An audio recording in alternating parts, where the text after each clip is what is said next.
కేసీఆర్ని నేను first medical college అడుగుతా. మెడికల్ కాలేజ్ ఇచ్చిండనుకో శాంక్షన్ బ్రహ్మాండంగా స్వాగతమే పలుకుతా.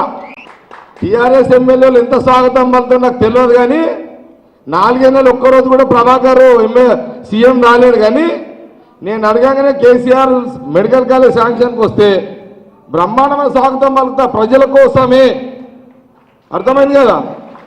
మనం ఎవరో తప్పు పట్టించుకోవద్దు. ఇది టీవీలలో ఫేస్బుక్లలో వస్తున్నది. ఇది స్టేట్మెంట్ ఇచ్చిన తర్వాత 10 రోజుల నుంచి జగ్గారెడ్డి టీఆర్ఎస్లో పోతాడా?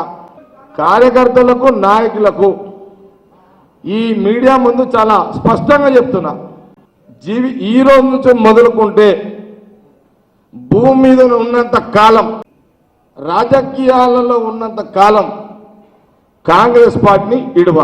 ఇది క్లియర్గా కాంగ్రెస్ పార్టీని ఇడువ.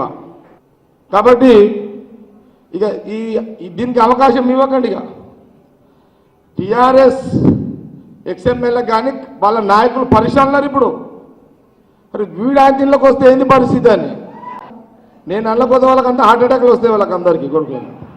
కానీ పోను చెప్పినా కదా,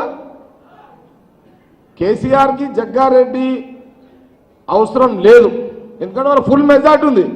అట్లాని జగ్గారెడ్డి అసలు తీసుకొని పక్కకైతే కేసీఆర్ కూర్చొని పెట్టుకోడు. ఇది పక్క. ఎవరైనా తీసుకుంటాడు కానీ నన్ను అయితే పిలవడు, తెలుసు ఆయనకు, నా తత్వం మీద ఆయనకు తెలుసు. నేను అట్లాంటి కేసీఆర్ చెడ్డోడని నేను అన్నా.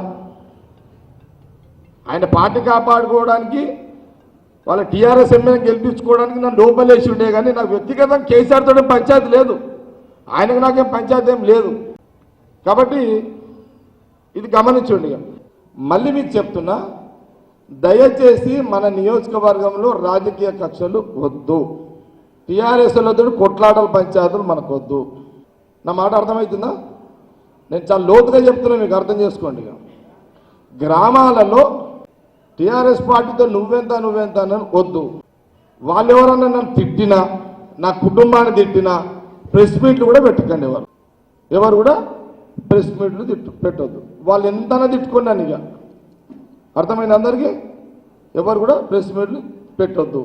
మనము ఎవరిని కూడా విమర్శించొద్దు.